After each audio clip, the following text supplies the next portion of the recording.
গত কয়েকদিন ধরে আমার রাতে ঘুম নাই। এই কারণে এত আসামি ধরা পড়ে, আমি খালি বলি আমার আসামি ধরা পড়ে না কেন।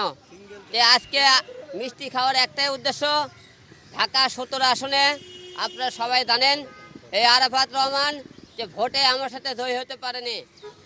তারপরে সে যখন ভোটে জয়ী হতে না পারে, তখন আপনারা দেখেছেন সে তার গুন্ড বাহিনী দিয়ে রাস্তার উপর ফেলে আমাকে মারধর করেছিল এবং আমি কোনো রকম সেখান থেকে আমার নিজের জীবন বাঁচানোর জন্যে সেখান থেকে আমি দৌড়ে পালিয়ে যাই। সে কিন্তু ভোটে পাস করেনি, আপনারা সবাই দেখেছেন। আমাকে মারধর করেছে এই কারণে, যখন সে ভোটে জিততে পারতেছিল না তখন সারা জাল ভোট মারতেছিল। কেন্দ্রে সেই জাল ভোট যখন মারে আমি হাতে নাতে ধরি, তো সেই টাইমে তারা কেন্দ্র থেকে আমাকে ধাক্কে বার করে নিয়ে আসে, পোষণ ধরে মারধর করে। তো আজকে আমি ভীষণভাবে খুশি, এবং শুধু আমি একা না, দেশের জনগণ সবাই খুশি যে এইরকম একটা লোককে ধরা পড়েছে। সে সন্ত্রাসী, আমাদের দেশের সম্পদ লুট করছে এবং আমাদের জনগণের ক্ষতি করছে। সে ভোটে কিন্তু জয়ী হতে পারেনি।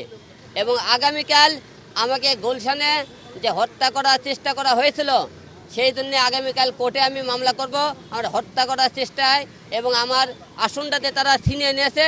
এই কারণে আমরা আগামীকাল মামলা করবো কোর্টে।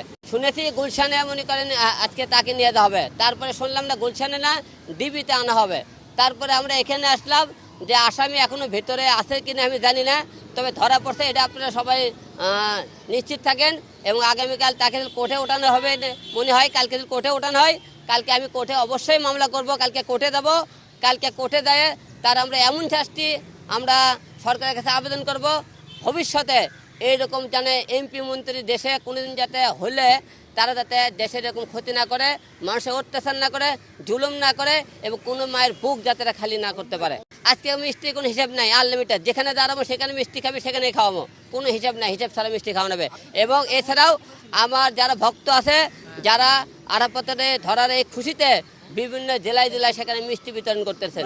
আমি পুরস্কার দেন অন্য কেউ দিতেছে, আমি তার খালি ধরার অপেক্ষায় ছিলাম, ওরে খুঁজতেছিলাম। ওরে আমি ধরলে মনে একটাই চাওয়া, তাকে মনে করেন মামলা দেবো, তার নামে শাস্তি, এবং এমন শাস্তি, এই শাস্তি যার দেখে ভবিষ্যতে যারা এমপি মন্ত্রী হবে যাতে দেশের মানুষের ক্ষতি না করতে পারে। তারা